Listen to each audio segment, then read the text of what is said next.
Welcome to the SumerSports show, post-draft edition. It's over. Lindsay Rhodes and Sam Bruchhaus with lots to discuss. I, first of all, am being very sincere in my excitement that it is over. I feel like we spent 3 months sort of throwing the same questions back and forth, and now we finally have some answers, and so that's fun. We will have time over the next few months to kind of go team by team and figure it out. Not necessarily we'll go team by team on this podcast, but sort of take a look at the draft classes as a whole, which I think is an important exercise, as opposed to, going, pick you didn't like, because one of the things that I learned in this draft, Sam, is the value of looking at the class as a whole, right? Like, you're trying to accomplish something in the draft. Each team is. And so while one pick might have confused you, were they able to accomplish what you wanted them to accomplish as a whole? When you look at the entirety of the class.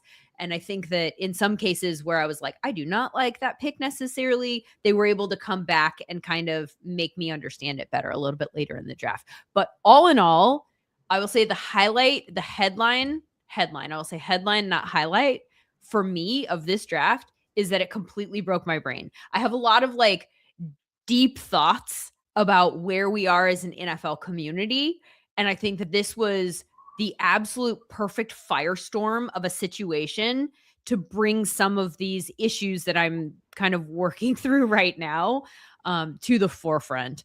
I think in this podcast, maybe we'll discuss some of those bigger picture things as opposed to going, winners, losers, and some of that traditional conversation. Though obviously some of the winners and losers I think will be highlighted in the broader conversation, Sam. Yeah, I always fall back on my thesis about the draft, quite literally my master's thesis about the draft, is that your job as a drafter is to use the assets available to you in this case 2026 NFL draft to make your team better, whether that's a 1-year period if you're a team that's trying to go to the Super Bowl, or a 3-year period if you're trying to rebuild. Your job is to use all of those assets because those assets are set. You know which draft picks you have and you know which players are in there. So this draft in particular highlighted how teams on a team-by-team basis do that, because I think it was quite clear, Lindsay, one of my biggest takeaways was that a lot of teams thought there wasn't a lot of blue-chip players in this draft. And secondarily, that there has become a true split in how NFL teams handle the draft with regards to their board, with regards to the analytics, with regards to trading. And because of the way this class was set up with only one true quarterback one, and then kind of a bunch of guys, most of which the best at their position were of non-premium positions, it set up a stage where teams could really show us who they were and how they approached the draft. And I think, not to get all existential, but in a way you kind of walk through learning experiences and get to a point where you feel like, okay, I am now at point this, where this is what I understand to be true. I've seen enough evidence and I am convinced. And I think positional value, some of the conversations around running backs, those are maybe prime examples of what I'm talking about here. I don't come from a data background. I can hardly help my kids. I say this all the time with their math homework, right? Like, my brain doesn't work like that, but I am very logical, where if you present a logical argument to me and there's enough evidence of something, then I can be swayed to believe in something strongly. And I feel like that's where I am with a lot of the positional value stuff. This is the perfect draft to highlight some of these conversations and the disparity that we have in the NFL community. This draft made me feel, more than I have in a long time, like there is less alignment across the league with regards to some of these roster building concepts that I think you and I are in alignment on. And I think the conversations that we had with Mike Mayock, who I love the fact that we've been able to have these conversations with somebody like him with his background, and he's so open to new ways of looking at things, and he has expressed that over and over again. But I do think it's been fascinating that we've gone back to the Jeremiah Love conversation as many times as we have, you and me with him, and we're still in a position of like, we're just going to agree to disagree. We see it differently. And I think that this draft, we have a comment in the comment section about your hat. Go Wave. About the running backs. I think it's a perfect situation of like, there are clearly teams who are just approaching the entire situation differently than I can understand. Yeah. Knew that it was going to be that way in the build up to the draft because of the way that the class was. You've got, a linebacker, and you have an off-ball linebacker at that, and you have a safety, and you have a running back, largely described as some of the best players in the draft. And what do you do with that? And this draft, I think, highlighted the ways in which, like, what makes sense to me from a roster building standpoint, that there are teams that are completely not there yet, or maybe I'm wrong, though I think that there's ample evidence that that's not the case. But I'm trying to keep an open mind of how to discuss something like this. Jeremiah Love going at 3 to a team like the Cardinals that has so many other needs. I think in a lot of ways, him going 3 saved the Titans from themselves. I know that sounds super judgy. Like, I am operating from a position of I'm right and they're wrong. But like, the fact that they were able to get Cornell Tate because Jeremiah Love wasn't available to them, I think will ultimately be better for their team build, because you add a wide receiver that's going to make Cam Ward have the opportunity to be a better quarterback. I think that there are a lot of teams in the league that we sit here and we talk about what we think is going to happen. Makes it harder to predict what's going to happen if we're not in alignment about a certain set of facts, I suppose. Yeah, I mean, like, let's just dive into question number 1, which is Jeremiah Love. I mean, like, the fireworks started early on Thursday because a running back went 3rd, and the last time we've even gotten really remotely close to that was Saquon Barkley, who is now notably not on the team that drafted him. And so it begs the question of the data, like, how do we evaluate this pick? And here's the evaluation. The selection of Jeremiah Love by the Arizona Cardinals was the wrong selection. The reasons why: number 1, surplus value. Jeremiah Love has to be an all-pro in order to get the contract that he got, but you're just giving it to him in the draft. Number 2, the distribution and league translation effects for the running back position. Just because he was the best running back in college doesn't necessarily mean he's going to be even remotely the best running back in the pros. And moreover, the running back position is one in which injuries factor in. Christian McCaffrey, when he was with the Carolina Panthers, missed a ton of games and did not live up to his drafting position until he was on the San Francisco 49ers. And then the final kind of nail in the coffin here is, are you going to change the system for the Arizona Cardinals because they don't have a quarterback? Or I guess Carson Beck is their quarterback now. The answer is probably no. Lindsay, if you made me bet on it for what their EPA per rush will be for the next 3 seasons, I would take under the 20th ranking or over the 20th ranking every single time. I think they are certifiably going to be in the bottom 3rd of the league running the ball, unless Carson Beck is a good quarterback, or unless Jacoby Brissett turns into a franchise quarterback, or unless they get a rookie quarterback who can contribute year 1, which we've only seen 2 to 3 guys really do at a high level and change the face of the offense. So all of that evaluation, and that has nothing to do with who Jeremiah Love is and how good he will play, makes it the wrong pick for the Cardinals, in my opinion. Well, and there's an element too of building in that direction where you don't have a quarterback or a team that is good or a good pass blocking team. Like, that was the note that I kept coming back to with regards to the Cardinals too, is that they were in the bottom 3rd, regardless of who you looked at in terms of evaluating their team pass blocking, and didn't make massive changes this offseason that would lead me to believe like that problem is solved. We've taken care of that. So if your quarterback, who is either a bridge or a 3rd round rookie, is maybe going to have to get the ball out fast or be under pressure. And then I don't necessarily think their wide receiver room is terrible, but I also think that like we've been waiting to get a proper read on Marvin Harrison Jr.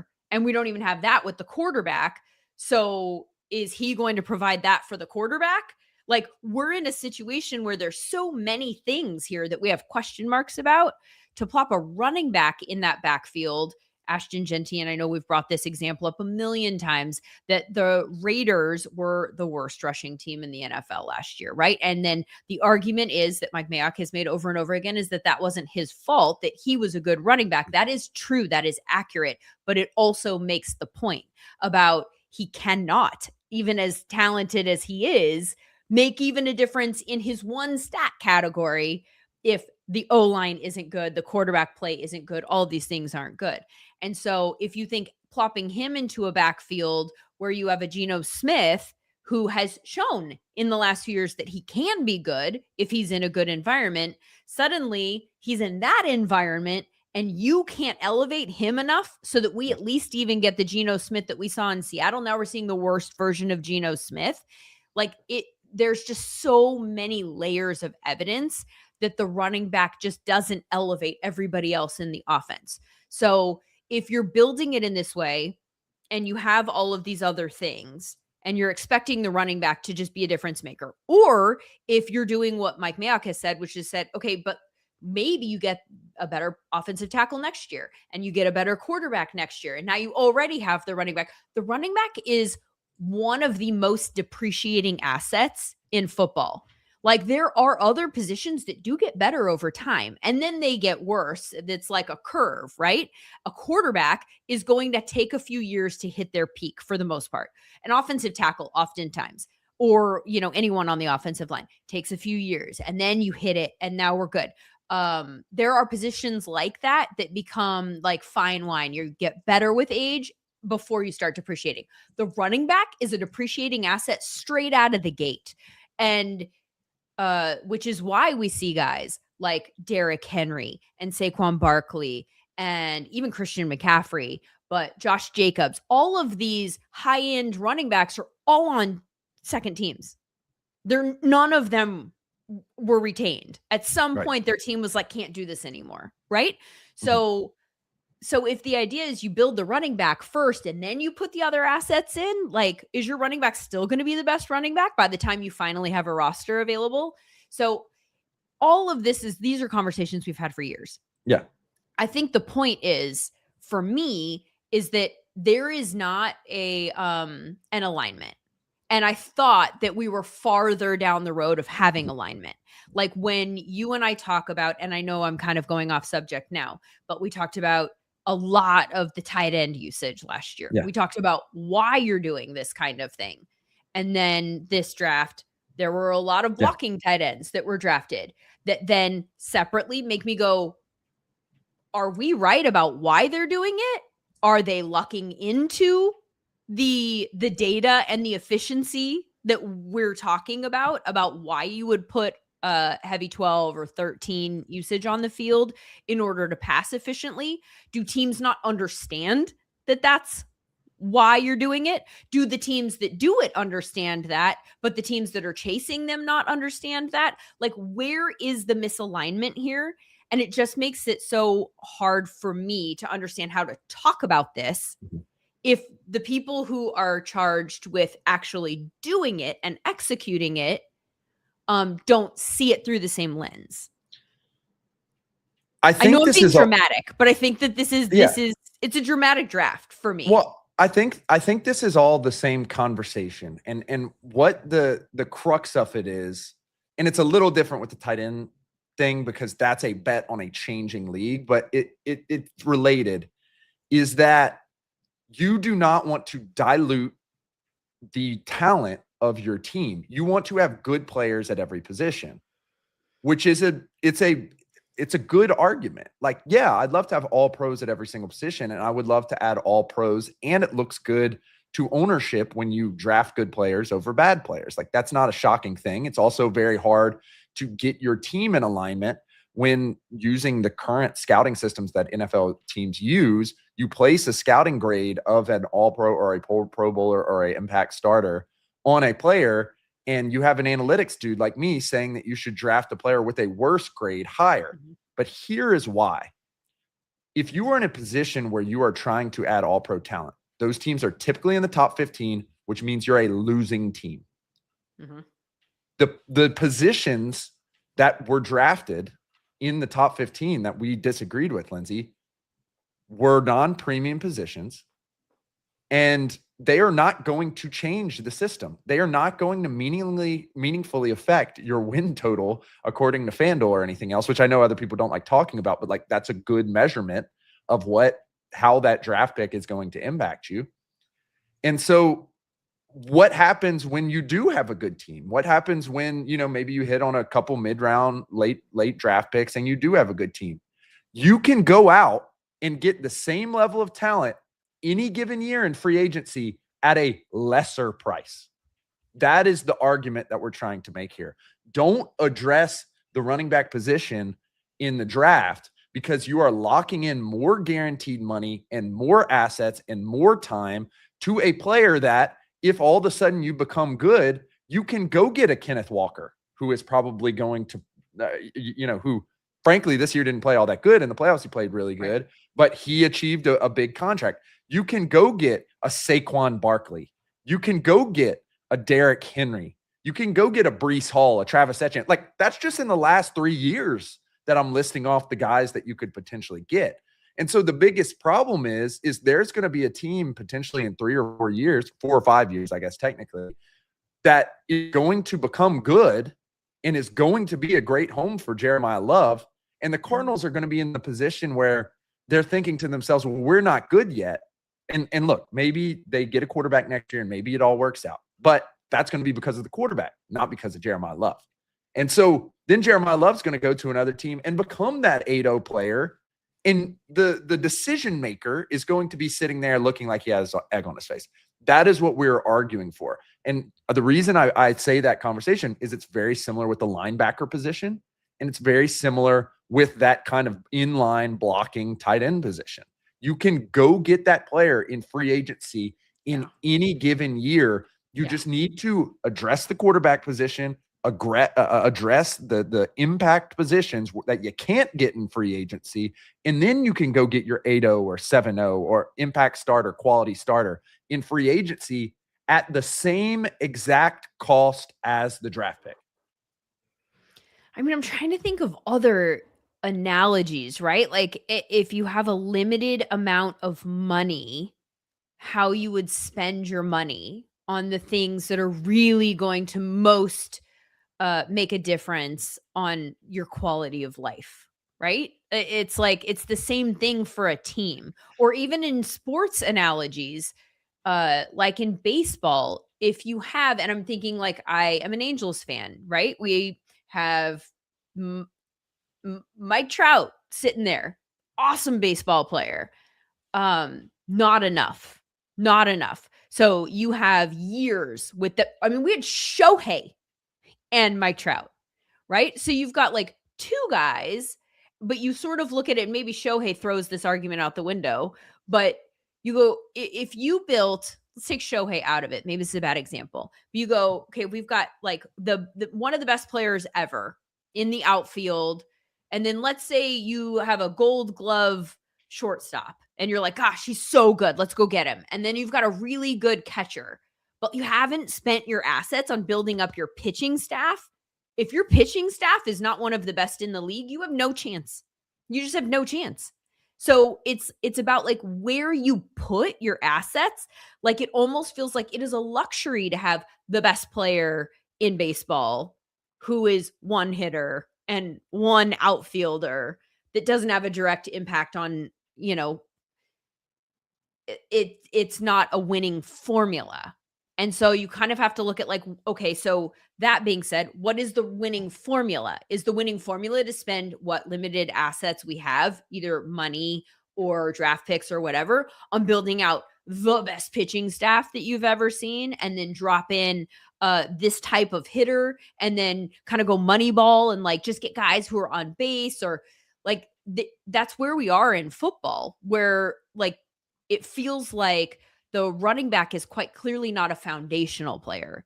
The running back is a player that is like an accentuating player. Mm-hmm. Like if you have something else that is good. But what I think is weird about the running back conversation for a lot of people is that at other levels of football, the running back is still a foundational player. So if you go to a high school football game, certainly in like youth football, if you go to probably even in college, right? A running back can still be a foundational player. It's just in the NFL where the edges are so much smaller and the talent is so much greater. And, you know, the average yards that you're gaining per play that's the difference in a game. And the running back just isn't. And so I think that maybe that's where it's getting stuck, in the fact that football, first of all, used to be different and then has just completely changed in recent years to become very much a passing league. And so maybe that's where some of the disconnect is. I think there's also a conversation about just the way that front offices are built, right? Like you have people in the analytics department, you have people in the scouting department who look at football one specific way. You have people in the coaching staff who look at football through a specific prism. And then you have an owner sometimes, and not every team has this situation, but you know, some teams do, where the owner wants to make a splash, wants to get the headlines, wants to sell tickets, wants to know why no one's talking about this draft class, like is, you know, concerned about draft grades. Like there's so many different things and variables that maybe can make this conversation less sound process. So you and I are sitting there looking at it through specifically a process-driven lens, as if you and I are the only people. We're the people. Like when we're doing mock drafts, we're the only ones who have to weigh in on this. And so we can figure it all out. But then when you put a full team of people together who have different experiences, it becomes a much more complicated task. I texted somebody with a team today, was like, how many teams do you think, if they were drafting in the top 5, would have taken Jeremiah Love? And they said 8 to 14 teams. And that feels like it's probably accurate. Yeah. And to me, it's way too many. You know what I mean? So it's like, some of the teams that aren't drafting in the top 5. Some of the teams maybe drafting in the top 5 wouldn't have done that either, right? But it seems clear that, I don't know. I'm trying to figure out how to bridge the gap, I suppose. Well, I'm searching for a metaphor, and I'm trying to think of something that is available kind of everywhere. That is, it's the cherry on top. And I'm thinking about like eating dessert, or like tiramisu or a creme brulee. And if I go to the neighborhood restaurant, the diner, I'm not ordering creme brulee for $20, even though it's on the menu, because I'm going there to get a pastrami sandwich or a turkey sandwich or an omelet or something like that. And the scenario, the system to get the creme brulee isn't there. And it's not going to change the fact that my omelet's going to be a normal omelet at a diner. But if I go to a Michelin star restaurant, you can bet I'm going to get the creme brulee, because the system is there to make the creme brulee great with the Grand Marnier sauce and all this other stuff. And the reality is the teams that are the Michelin star restaurants are not drafting at the top of the draft. And so when you are in that position that the Arizona Cardinals are in, where you're trying to rebuild your team, you have a new head coach, it doesn't make sense to spend the same amount of money on something that you are not prepared to do, that you're not prepared to make successful. When you have other places you can go, whether that's trading back and getting more draft capital and taking more shots, whether that's drafting a more premium position that potentially could have a quality year-to-year effect on your improvement, that's the way to go. And I think where we get lost in this a little bit is the Detroit Lions, for example, because they draft Jahmyr Gibbs, and they drafted him quite over consensus at the time. And everyone's like, well, they added a superstar player. Well, look at what they did prior to. The real reason he's so good is because they have Penei Sewell, who they're moving all around the place. They have an excellent offensive line that they invested in. And you could probably take Amon-Ra St. Brown out of it. And to a certain degree, they have Jared Goff, who is at least consistent quarterback.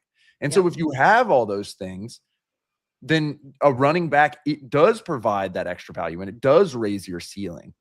But to the certain degree, even with that analogy, what that struggles to put into perspective is the Kyle Monangai thing, where, okay, we have everything. Let's just throw a dart at a 7th round guy. It should probably work out. Let's just get DeAndre Swift in here, who's a free agent, who every team that has basically given away. That should probably work out. And guess what? It did. They were one of the best running offenses in the league last year. So that's what it's also kind of losing. And I think that's why it's so hard to get a metaphor, because there's no, like, you could go down every analytical bullet point about drafting a running back in the first round. And typically with a structure like that, with safeties, for example, with tight ends, for example, you'll be able to come up with something kind of in the other direction. With running backs, it's actually not that case, because they are not predictive. They are not making a lot of money in the market. You can find them otherwhere. The draft curve is flat. You can get them in free agency. And it just is like an overwhelming stack of evidence that this isn't the correct approach to take. And even within, we hit it. We found a good running back early, late, whatever. The ways in which their numbers change from year to year, is like Bucky Irving had 5.4 yards per carry in 2024. He had 3.4 yards per carry in 2025.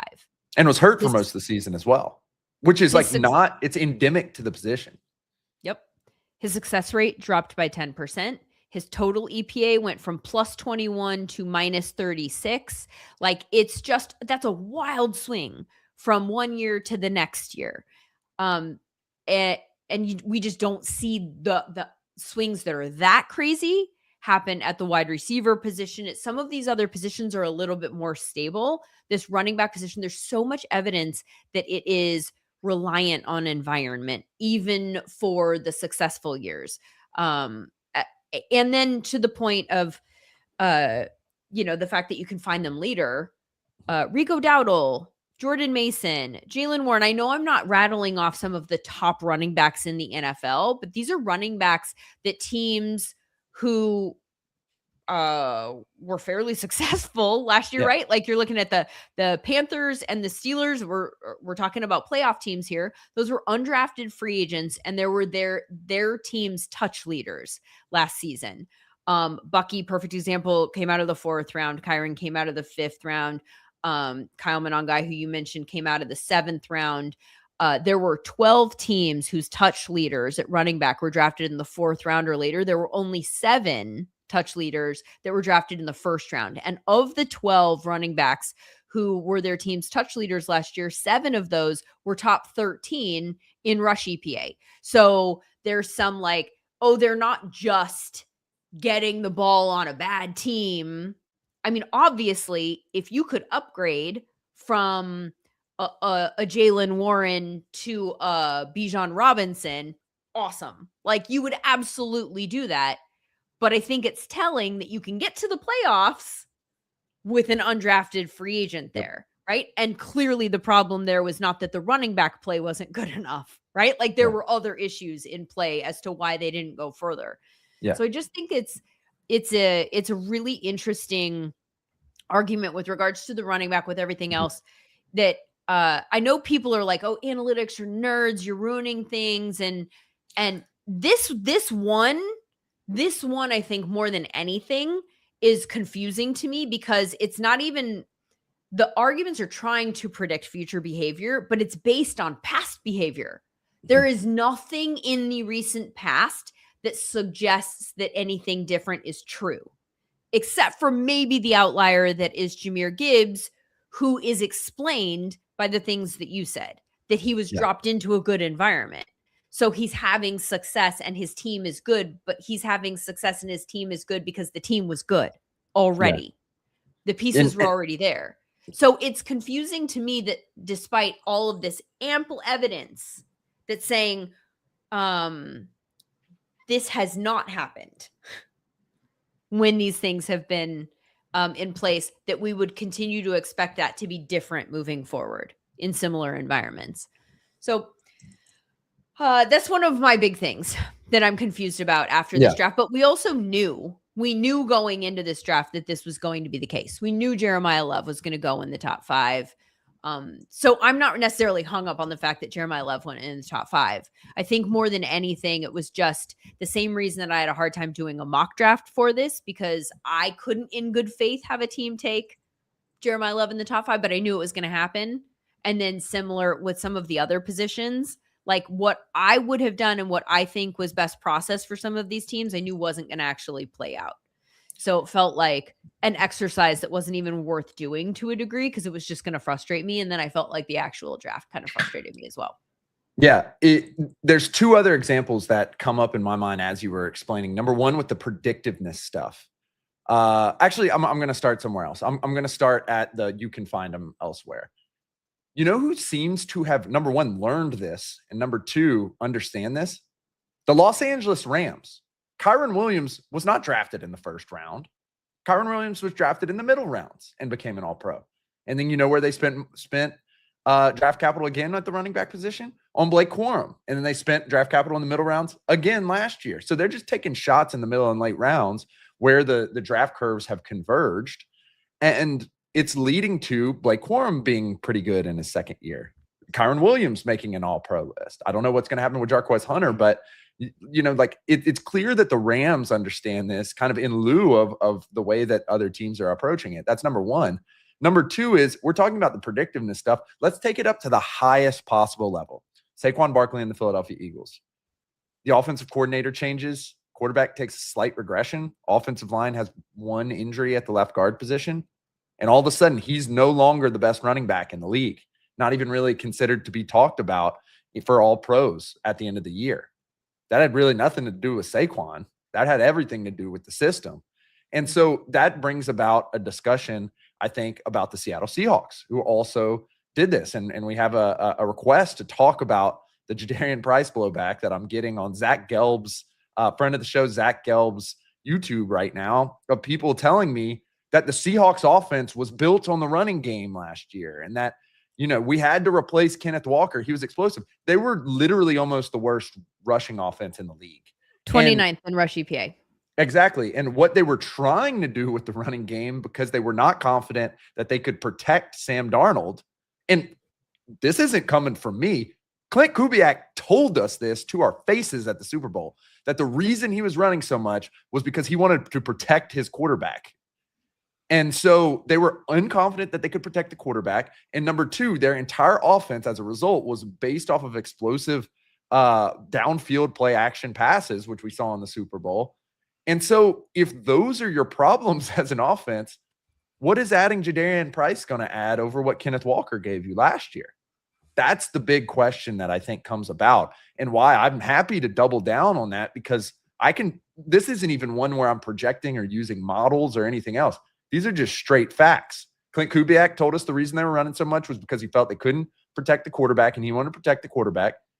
Kenneth Walker and Zach Charbonnet together as a rushing offense came together to make the grand 29th out of 32nd offense. And adding a running back is not necessarily going to change that anytime soon, especially adding a running back who Mike Mayock outlaid was a zone runner. He's not going to add a ton in the passing game, and he's basically going to be a one-cut guy who is hoping to get the explosives that Kenneth Walker got in the playoffs last year. So nothing is changing about the scenario, and even adding a guard potentially may have been enough to change the scenario. You still got the same quarterback who did perform well, like all kudos to Sam Darnold. But that's why I push back so hard against even the 32nd pick in the draft potentially being one of those players, because you could have just gone and gotten Travis Etienne, or you could have just gone and gotten even a cheaper running back who potentially fit your scheme, and we know can play running back in the National Football League, and we don't have to deal with these league translation effects that comes along with drafting a college player. So that is why we're so hard on the first and even maybe early second round running back draft picks is because of all these analytical elements that are quite well studied at this point. League translation effects. You mentioned stabilization. You mentioned the difficulty of predicting running backs, the difference in markets when it comes to surplus value, and the idea that you have to pay the 32nd pick or the 4th pick a certain amount of money, and the open market is getting this much money in advance. All of these things are well studied and are kind of in the direction of trying to pick up the running back in a later round. Yeah, I would love to hear if anybody listening has pushback or thoughts that they can contribute to this conversation. I'd love to hear them, because this is a conversation that I think must be happening in a lot of front offices right now. And there has to be a way to bridge the gap, right? There has to be a way to have the conversation in a way where I think both sides can feel seen and can kind of land in a place where, okay, we can agree on this path moving forward. But to your point about the Seahawks, just furthering all of the things that you were saying about that, Sam Darnold had the 18th most plays last year at quarterback. So they weren't putting the ball in his hands in the ways, like he wasn't even a top half quarterback in that regard, but 8th best passing efficiency. So to your point, they were protecting him, and they were protecting him very, very successfully, so that when they did see an opportunity to take a shot, they were very efficient at doing that. One of the most efficient teams in the league, but also clearly not a primarily passing offense. Like what they were doing there, and you said, Clint Kubiak said it, so thank God he said it, because now I'm questioning our evaluation of what some of these teams are actually doing. But he said this is what they were doing. All of the evidence is that it was being done for a specific reason, which is to throw. Right. I do want to address a comment here that we got on YouTube from Josh Passman, sorry, who says Adam Peters is a good example of a guy that seems to have dialed in on the idea of a flat draft curve for running back. Look at Bill Krosky-Merritt's production versus Ginty last year. That is a great example. Ja'Cory Krosky-Merritt, who they got in the 7th round, from an efficiency standpoint, the Commanders were 8th in rush EPA, right? In a year, by the way, where their rushing quarterback was in and out of the lineup and not even at his peak, because he gets some credit for the rushing productivity of the team because he has some legs. But I don't even know if I feel comfortable giving Adam Peters that credit, because there was a lot of conversation this draft season, and I'm not saying it was coming out of Washington, but a lot of talk about the Commanders taking Jeremiah Love if he fell to them at, where were they, 8, 7? Yep, 7. If he fell to them at 7, there were a lot of people that thought that they would take him there. And so that was another situation where I was like, that makes no sense to me that even they would. This is literally statistically not a problem for them. They are running the ball efficiently. Like, fix other things. You have a 7th round running back who may or may not be a guy that you want to build around in the long term, but you used a 7th round pick, and what you're getting as a team is the 8th best efficiency on the ground. Like, I don't understand the concept of looking at any of these numbers and going, you know what, we have to get better at that thing we're good at. Yeah. Like, why? Well, and even if Adam Peters, has dialed into the flat draft curve for running backs, like, he took a linebacker. And I think this is a grander problem that we've noted. And I think the Seahawks and the Commanders fell into this, where there's times in which in the draft, people identify that we will be able to pick this premium talent, so we're not going to go address it in free agency, even when that's the right thing to do, right? So they pick Sonny Styles at 7, consensus big board 3 or 4, like one of the best players in the draft, one of the only people who we really thought as a scouting staff was going to be a blue chip player at the next level. And I think the reason they drafted him was like, they thought to themselves, we have to replace Bobby Wagner, forgetting that the way that they got Bobby Wagner on the team, the way that they got Frankie Louvu on the team, the way that they got Leo Chenal on the team was indeed free agency. And so they bring in a linebacker who I, for one, would like to research it more. It's very small sample size. I definitely believe that the tippy top linebackers provide way more value than they are currently, valued at in the market. The problem is it's really, really hard to be Fred Warner, and it's pretty easy to go get Demario Davis or Caden Ellis or Leo Chenal or any of these other guys. So when you use that 7th pick on Sonny Styles on a team that also, not for nothing, already has 2 linebackers, you start to question like how much value you're going to get out of that pick, especially on a team that had a necessity for edge rushers, even though there weren't any really great ones on the board. Definitely had a necessity for wide receivers who were all on the board. And so you start to compare and contrast who's going to be the system changer. And it doesn't seem like Sonny Styles is going to be the system changer. It doesn't seem like Sonny Styles is going to be the system changer over what you could have gotten in free agency. Whereas a Jordan Tyson is probably substantially better than any wide receiver came off the board, at least in terms of the projection of them. And even Mekhi Lemon and maybe even Omar Cooper and all these other guys, probably you have them projected over what you could have gotten in free agency. So I think it's almost a holistic step back from just the scouting grade itself and taking a step back and saying, I have all these levers to build my team. What's the best way to allocate these resources? That's what you kind of have to take the approach of. And that's why a draft pick like Sonny Styles, though I'm not going to argue against it to the level that I'm arguing against the Jeremiah Love pick and maybe even the Jadarian Price pick also, is really that you could have addressed it elsewhere, and you can probably address it every single year as well. As Colin Dunphy is pointing out, Over the Cap projects a $12 million salary for linebacker at 7, whereas a wide receiver would be $24 million. Yeah. And again, like a $12 million linebacker is an all-pro. A $24 million wide receiver is maybe like a wide receiver 2. And you say that out loud and you're like, well, why would I draft a wide receiver 2 over a linebacker? But then you like put names to it and it's like, well, yeah, I probably want T. Higgins over, an Alex Anzalone if I am the Commanders right now. But also, so I would also push back on that too, because I think the most important person, we are all in agreement about this. The most important person in your building, if you do not have one of these that is good, you have nothing, you are chasing your tail, and that is your quarterback. So I think of it this way as what impacts the quarterback? What allows the quarterback to be good on offense? What will help my quarterback be good?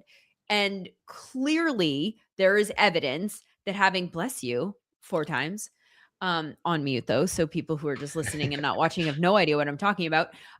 Your offensive tackles are going to have a clear and obvious effect on your quarterback play, right? Like we saw that with the Chargers. No better example than the Chargers. You take 2 all-pro caliber offensive tackles off the field and you watch Justin Herbert run for his life. Like we saw a very different, and we still saw strong talent from him. Like he just had to do it in completely different ways. The offense completely changes. Everything is thrown upside down. Let's see where the chips fall.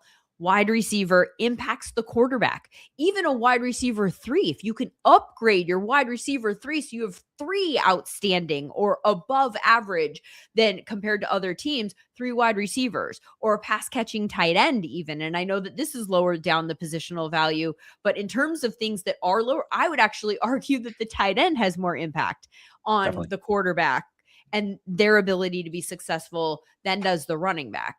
And maybe that's kind of where we're sort of caught here too, is the argument from a football standpoint that having a really strong running back in that backfield is going to make the defense do things to account for them. Like if you're Cam Ward, for instance, that having Jeremiah Love in his backfield would have taken defensive pressure off of him, because now they have to respect the running back that's coming out, and then that's going to open things up for him. What would you say to somebody who says that?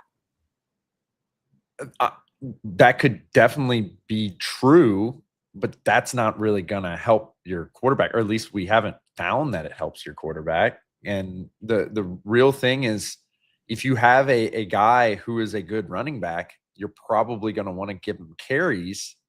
And if you don't have the setup to make those carries work well, and you have a rookie quarterback who typically, or a second-year quarterback who typically are not going to perform over what about an average starter does, you could probably get the same productions elsewhere. And so there's a lot, and tying it back to what we kind of talked about at the beginning, Lindsay, which is like the tight end run and like we're going to go heavy personnel. Like the goal of your offense should be to open up the passing game. And if that's not going to happen with a running back, if they're just not going to respect them because they know you don't have the horses on the offensive line to block, or you don't have the wide receivers to catch, like et cetera, like then what are we really doing here? And I think all that said, the difference in production between a Jeremiah Love or a Saquon Barkley and a Tyler Algier is not that great. In fact, even on the Atlanta Falcons, when you really break it down, the difference between Bijan Robinson running the ball and Tyler Algier running the ball was also not that great. The big difference was that Bijan had 20% target share and could compete in the receiving game. And so if you can find one of those rare guys, which Jeremiah Love probably is one of those rare guys, then maybe it makes slightly more sense. But Jeremiah Love's going to go to a team with Tyler Algier, and I don't think it'd be a crazy prediction to say that Algier is going to be a better rusher than him this year. Are there any teams whose process in this draft, and we don't know how they landed here or anything like that, but in terms of the way that their picks played out, stand out to you as sound process?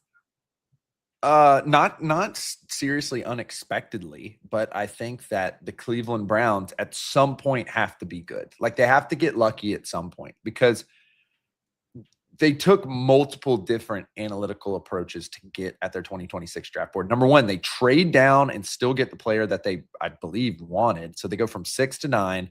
They add Spencer Fano, the offensive tackle, who, of course, on their board had to be the best offensive tackle at a premium position.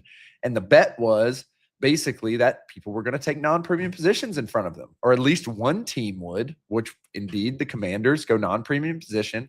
Then who did go at 6? Now I can't even remember. Hold, please. I just like completely blanked. I got it here. Mansour Delane, which yeah. So, actually is, I think, cornerback. I would argue cornerback is a premium position. Yeah, but not necessarily a position that they needed. They're making the trade with the Chiefs, so they know. And then you've got the Commanders taking Sonny Styles, so you're pretty sure. And that's really all they needed. And the Saints don't need a tackle, so you're basically just betting that no one's going to trade in front of you. And there's an argument to be made that they probably like the tackles behind Fano as well. And so with that in their pocket, they trade back. They get future draft capital or draft capital in the draft, and they take Fano, who they love. And then you continue to look at their draft. They add 2 tackles. They had Austin Barber later. They had 2 wide receivers, which they needed, both positions of need, both premium positions, in Casey Concepcion and Denzel Boston.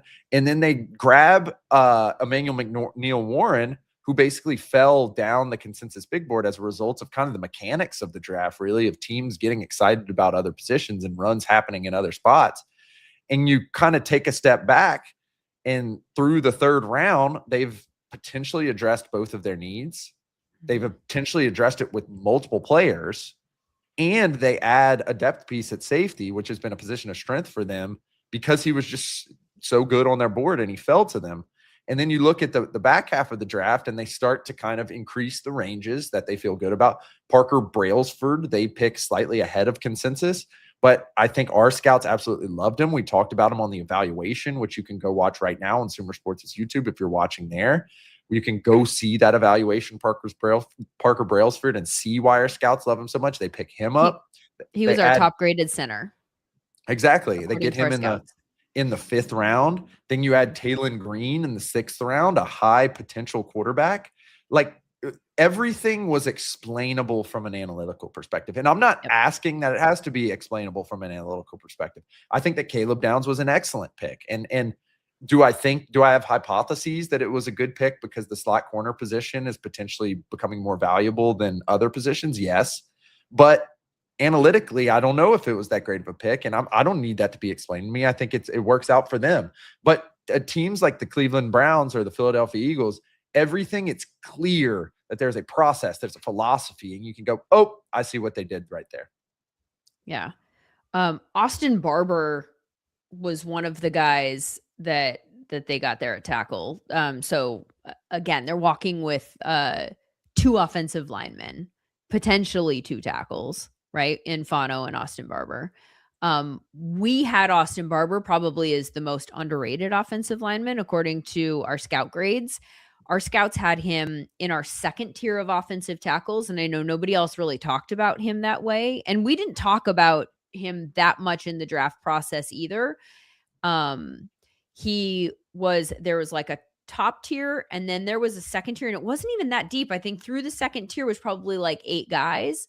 So if you're just going off of the way that our offensive line scouts had graded, he was a guy who could have been like a borderline, like 1st, 2nd in terms of just the sheer numbers of where they went. So you could make a strong argument that if that scouting report ends up being accurate, and that's always the trickiest part about the draft, right? Is that evaluations are to a degree subjective. One guy might see something, another guy might see it differently. Somebody might value more some of the testing and how that enters the conversation. Some might value and clearly became a factor for other people in the draft, like the interview process. I mean, I'm convinced 100% now that Mekhi Lemon's interview process and all that smoke that we heard, pun not intended, about his combine meetings, I think that it was true because we saw too many teams where they absolutely could have used somebody with the skill set that we saw on the field on tape,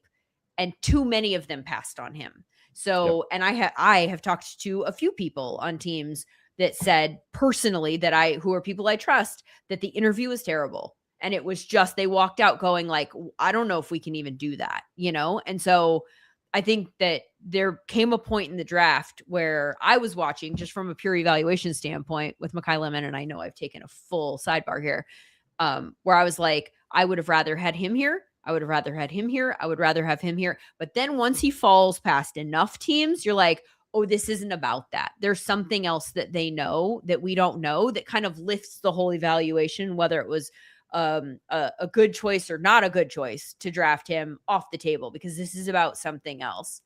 And then, by the way, his interview on the stage was weird too, which, I mean, weird is a, subjective thing, but like, I was like, buddy, do yourself some favors. I don't know.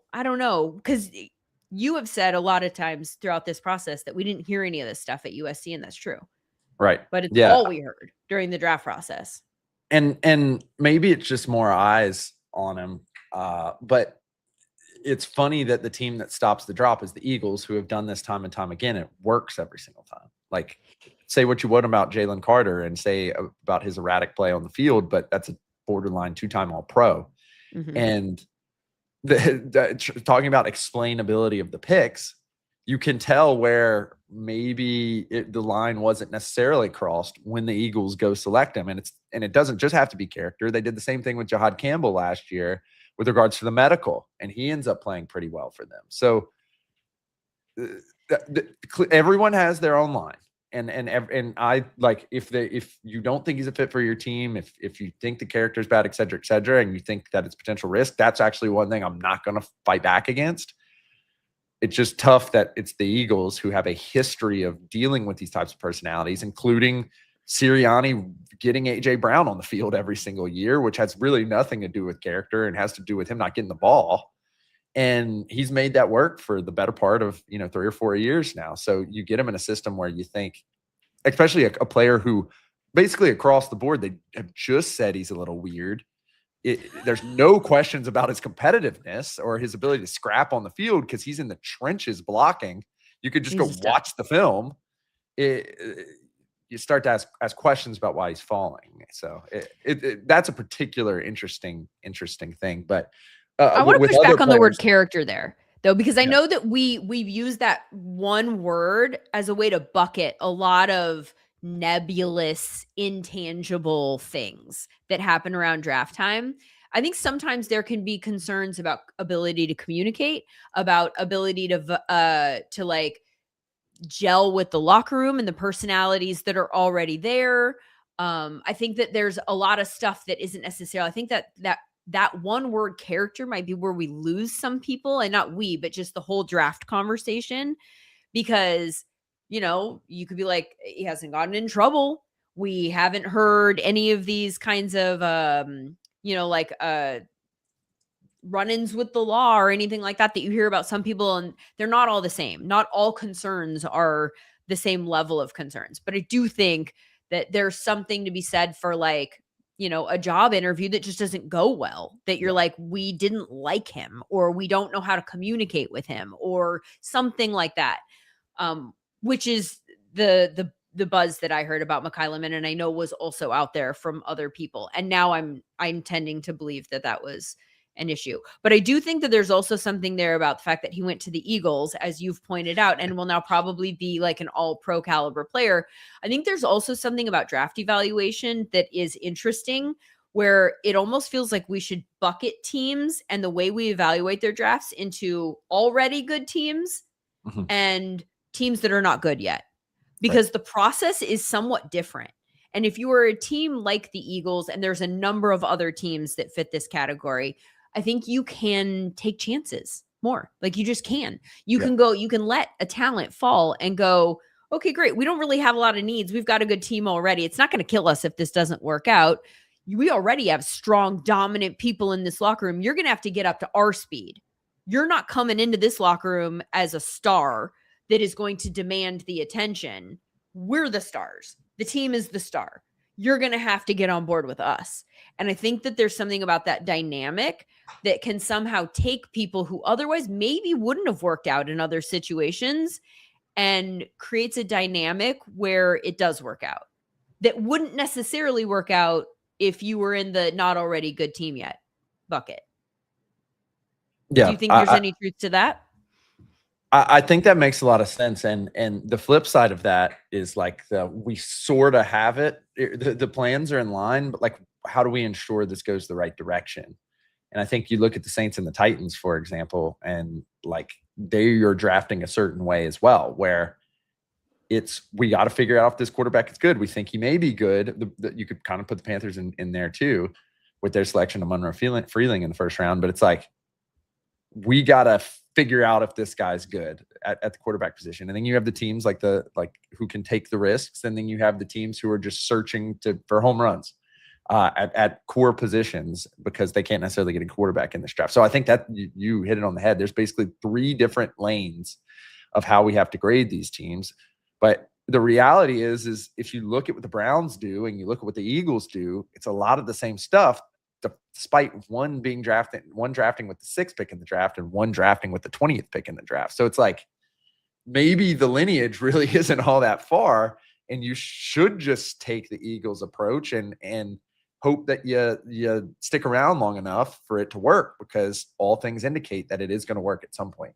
Even if you're the Browns and you just have built an excellent defense and you just haven't figured out the quarterback position. I mean, I think you could even consider that a success, all things considered. Going back to the Browns, because I agree with you about your assessment about that class. That's the one that really popped out to me, where I was like, all of the people that we have graded high or are graded high in analytics, or that pop in specific traits, like where the whole package seems to be in alignment that this is something that might work at the next level. They just like every pick was just yep, that's a hit, that's a hit, that's a hit, that's a hit. We'll see if it's used in such a way that it plays out as a hit on the field, but it feels like from a process standpoint, at least there's some logic to it. And I know that there are people that would go, well, if they're such a good organization in this sense, then why are they bad? Right. And I would point to, at least most recently, I think that the Deshaun Watson contract and trickle down from that, I think they've been paying the price for that for years. It's really hindered their ability to get a quarterback. And if you don't have a quarterback, you don't have anything. But I do think that they're a really interesting team, the way that they've built to, if they get a quarterback in next year's draft, to become fascinating. I think the Jets are another team, honestly. And I almost hate saying this because these are like the cursed teams, right? So something's bound to happen. But I mean, actually like what the Jets have in place. If they can go draft somebody with one of those first round picks next year, that is a good quarterback, then you've built a team that you can plop a quarterback into. And I will argue, and I might end up being wrong, I think we're going to see a very different Geno Smith this year than we did last year, just based on the pieces that exist currently in New York. And the fact that they drafted a lot of pieces, maybe out of order from what I would have done in the draft. As the draft was playing out, I wanted them to take Mekhi 16. And then I kind of liked what the Eagles ended up doing with the Mekhi Lemon and Eli Stowers, who we really liked a lot. Yeah. And I think that those two, the wide receiver tight end flip that the Jets and the Eagles did, will probably be compared for years. You'll look at Kenyon Sadiq and Omar Cooper Jr. and compare it to the result that the Eagles got out of it, which is Mekhi Lemon and Eli Stowers, knowing that the Jets could have had that combination instead had they decided to build that way. But I think that at the end of the day, the fact that they were able to get a similar type of player to Mekhi Lemon in Omar Cooper Jr., that if that plays out and if the evaluation is correct and if he's a high producer out of the slot, it goes with the other pieces that they have there. Now they have the ability to run 12 personnel, 2 tight ends who maybe can do some different things, have different strengths, gives you a little bit of versatility. I'm cautiously optimistic about what the Jets might be able to do this year. Yeah, and they also add the Sumer Scout, Sumer Analytics, Sumer everything, all-world player, in our opinion, D'Angelo Pons in the second round as well. I mean, I didn't even get to him. You're right. Yeah, and they add a quarterback mid-round, a consensus dropper from last year in Cade Klubnik, and they add Inez Cooper, who we thought was a pretty decent guard and a depth piece for them who can probably start games right away. And so it's all about building. I think that's what you want to see. You want to see the delineation. And a lot of people were, when we said, we'll see what the Panthers do this year, like a lot of people made fun of us last year. And it turns out when you at least have a philosophy, and it doesn't even necessarily have to be a good philosophy. It just has to be a philosophy that you follow that's at least like median good, and you're not making really risky decisions. If you just continuously get after that, it typically will work out for you. Yeah. We have a comment here of a question. I'm curious about if you have any thoughts about this. The player that is being asked about is Danny Dennis Sutton, who is a edge rusher out of Penn State, who went to the Packers with pick 120 in round 4. Did you consider where he went a fall? I'd consider it a fall, but I think the thing that gets tough to gauge is after about a pick 100, which like Danny Dennis Sutton once was a guy who, I consider him a day 2 guy, but like once you start to get into deep day 2, day 3, there starts to be like a range, and any given thing could throw, like butterfly wings could throw that off. And in this case, this year, it was like random people selecting tight ends all of a sudden. And so I wouldn't necessarily consider it a major drop. I think he went to a spot where they needed edge rushers. They brought in edge rushers, and it makes sense. But I don't really think there was anything particularly in his profile per se that made him drop, other than the fact that Penn State didn't play as well, wasn't the best run defender of all time, did have a high pressure rate, which was exciting, especially for Packer fans to add to. But I wouldn't consider it a crazy drop. What I would say is that the mechanics of the draft are weird, and the 3rd and 4th and 5th rounds are weird, and people have their own boards that are radically different than everyone else's, mostly because, not a lot of people really get to 175, 200 people in the media or realistically in the pros either. Like the boards are really only 150 to 175. You kind of pick up and target 2 to 3 guys, as Mike Mayock said on our draft show, that you target 2 to 3 guys in each round, and then the later rounds you maybe target 1 or 2 and make some calls about some undrafted free agents. And so with all that in mind, I wouldn't consider it a cataclysmic drop, but I think Packer fans should definitely be happy that they have him on their team. Yeah, I think this is an example of, and there are, I think, a lot of examples of this, frankly. And I'm kind of new to like the scouting grade world. But having access to the way that our scouts operate here at Sumer, I think that there are, the way we look at it on the outside in terms of tiers, I think that the tiers are kind of a little bit closer together. Yep. And there can be somewhat big tiers. You could have like the scout scale is more realistically like 8 to mid 5s probably. And so you're talking about guys who are like a 7 or a 6'8" or a 6'6", and that sounds really weird and muddy from the outside. But I think people, they scouts can drop people in there based on their concerns or what they think of as fitting, that specific number profile that makes sense to them. I think that what I found is that for a lot of different positions, if you just pull up like rankings of, our scouting grades, that sometimes there would be like a group of linebackers, a great example, I think, for this. There's a group of 6'8", there's a couple of 7s and like maybe a Sonny Styles or like these people at the top. And then there's just a group of 6'8". And so this is a bad example because edge is a position of value, but I think the point remains for linebacker, which isn't a position of value.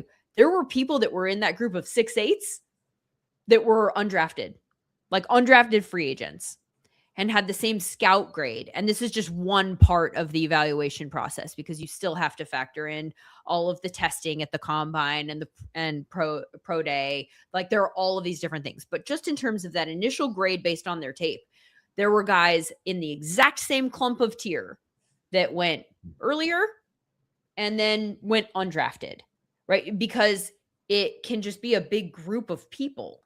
And so it might be for somebody like Danny Dennis Sutton that he just gets in a clump where you're like, this is the same type of grade, but the concerns that we have are more concerning, right? Like if it's related to effort or related to strength or related to explosivity or related to, which are some of the types of buzzwords that I saw on his scouting report. It could just be that some teams are going to start passing on him. And then it's how many teams are actually drafting edges. And so how much farther down does this push this guy that might not be that wildly different from somebody that's up top? It just has different concerns attached to it. Yeah. Yeah, definitely agree. Okay, so we liked the Browns and the Jets, and we've talked about our problem with this entire class. Were there any other points that you wanted to make about the tight end before we go? Because I know this is something that you have posted a lot about maybe we've talked a lot about the tight end position being something that is the new trend, going heavy 12, heavy 13, but you were confused about the way teams did it. So if you are a follower of this show, and if you are not and new to the show, I really, really encourage you to go listen back to our 2 or 3 episodes about this. We picked up very early on in the year that in particular the Rams, to a certain degree the Seahawks and the Bills and the Patriots and a lot of the good offenses in this league, regardless of if they had a good quarterback or not, the Bears as well, we're starting to trot out big bodies all the time. And when we dug deeply into it with our external managers on staff, our coaches on staff, our scheme gurus, our analysts, both in-house and outside, we came to the conclusion that what was regarded with pretty good, external thoughts, that the reason why teams were doing this was to make their lives substantially easier in the passing game, because they were noticing that any given defensive coordinator was just going to trot out another linebacker as soon as they saw that there was multiple tight ends on the field, and they were able to gash them. And that's in particular probably why the Rams' Matthew Stafford won the MVP last year. And so the analysis is trot out a lot of tight ends if you got them, get the defense in a spot where they're trying to defend the run, and then pass on them as a result. And so that was the lineage that we basically figured out teams were trying to do. And the successful teams at doing it went really deep in the playoffs. So you're thinking about that, and you're thinking about Kenyon Sadiq, and you're thinking about Eli Stowers, and it's these guys that have a lot of passing upside, and you're like, oh, that makes sense. They'll go in the first 2 rounds, and then out of nowhere in the 3rd and 4th and 5th rounds, blocking tight ends start going, blocking tight end after blocking tight end after blocking tight end, and they're guys with 6% target rates. They're guys who have only had 100 or so yards in their college careers, that have played 4 and 5 years. And you start to or they're guys that are not very athletic, which is a very, very key element, because the maximum you get out of the combine is 3 out of 10, but that 3 is the tight end position. And you start to consider the upside. In the middle of that, you have teams that I think had pretty good drafts, as the Bears and Ben Johnson. Obviously, we're talking about as someone who has started doing this. The Saints start drafting in the middle of it the athletic tight ends, and the Sam Rushes of the world, who had 23-24% target share. And all of a sudden you get this big, huge run where there's a mix of teams taking blocking tight ends, a mix of teams taking athletic tight ends, and a mix of teams taking guys that they really want to pass to or think have passing upside. And to the teams who are just drafting inline blocking tight ends, what did you get that the rest of the league didn't get? I guess is the confusing element to me. Are you just going to trot out 13 personnel and try to run a ton? Because that's not really going to help you at all when you're up against those bigger bodies. Like, why don't you just put an extra offensive lineman on the field, as Buffalo did 2 years ago, or as the Texans did this year? And again, like, the Texans weren't the most successful team of all time, but they were still able. They passed a lot out of a 6 lineman set as well. And the question came is, and I want to put this in the perspective of other drafts. Like, why are you going after the inline blocking tight end instead of the Harold Fannin, who is now going to be probably a foundational piece of the Browns offense? Because there's basically 2 split ways you should go. If you're really looking to block, and then just trot out another lineman at that point. And at least you have depth at the lineman position, which we have another SumerSports show telling about how hard it is to find linemen during the middle of the year. Or if you're trying to pass the ball, which the Rams were, they targeted all of their guys over 2 times a game. They targeted Parkinson and Higbee in particular over 4 times a game when they were available. Go get the Terrence Ferguson who's going to line up in the slot for you, or is going to line up at the X position. Yeah, like, go get the risky guy who we don't really know can block or is too small, because at least for the first couple games, if you line them up and there's not a lot of tape on them, they're going to trot out base. And the best example of this is the Arizona Cardinals last year, who Penning is now with the Drew Petzig is now with the Lions. They're going to run a ton of weird personnels, and they're going to eviscerate teams, because teams are going to try to match them, because they're going to get afraid of, I guess, Sam Laporta blocking, or I don't know what they're going to get afraid of, but it's not going to be the level of a lineman, and they're just going to shred teams through the air as a result. The guys who were the Cardinals were trotting out last year were Trey McBride, who was basically a wide receiver, maintained 23% target share throughout the entire year. Elijah Higgins, who was like a 6'5", 230-pound, 240-pound H-back, who has also played wide receiver at the college level. And then Tip Ryman, and the other 2 were like more blocking tight ends, but they were more guys that they just kind of, Tip Ryman gets hurt, they just kind of need another tight end, and they're still trotting out 13 personnel. So I just don't understand why with 3rd and 4th round draft picks, you're saying we need a physical blocker. No, you don't. You need a slot type guy who you can line up kind of all over the field, send out on passing routes, run play action, and get them the ball. That's what the Rams did last year. The Rams were not like power run game stuff. They were trying to pass on teams that they didn't really have the wide receivers, especially when Devontae Adams was not available, to pass on. And they needed a gimmick to kind of pass on them. And they figured out that teams were just going to put 3 and 4 linebackers out in the field, and they were just going to shred them all the way down the field. Yeah. And the one thing that I thought was really interesting about diving into some of the tight end stuff for the Rams was that they had specific roles in mind for each one. Like, it wasn't just blocking or pass catching. They all ran different routes. If you look at the route frequency, which is something that I think SumerBrain, by the way, if you want to go to SumerSports.com, play around in SumerBrain, which one of the things it's really good at is identifying some of the weedy stuff like that. And I've been able to pull up different route data, say like, break down the different route usage and success rates or efficiency rates or something like that for the Rams tight ends. And it will tell you this guy was used. I mean, you can tell it's clear as day in terms of the routes that they ran most frequently, that there were very specific ways that they thought that they fit into the larger picture of their offense. Like, you do this well, which is also something that's worth just pointing out, that I think we've highlighted the Rams as being good at when it comes to evaluation. If you can find somebody who can do the thing well that you're going to ask them to do, then you have a better chance of finding value in the draft, right? If you're looking for a tight end who can run, like, name the route that you're going to use. I mean, hitch routes, like these are big tight end routes. But if you can find, like, Terrence Ferguson runs a lot of goes, right? So if you can find a tight end who runs a higher rate of go routes and is good on those, then that becomes a very specific piece in your arsenal. So I think that that's another thing to take away here, and maybe is worth digging into with regards to some of these blocking tight ends. Maybe there's something that comes out, and I think to a degree I'm giving teams more credit than some of them deserve, perhaps, but maybe there's something else that they do well in their pass catching arsenal that is just a specific route that they'll kind of add to their receiver tree. Very possibly, but like, we haven't seen it at sample size with a lot of these guys. And I want to look in particular at the Jaguars from a database lens, because I'm saying these things, but I just want to make sure that it's clear why I'm saying these things. So last year, the Jaguars ran almost mostly 11 personnel, which makes sense. They have a bunch of good wide receivers on their team. Parker Washington, Brian Thomas Jr., Jacoby Myers.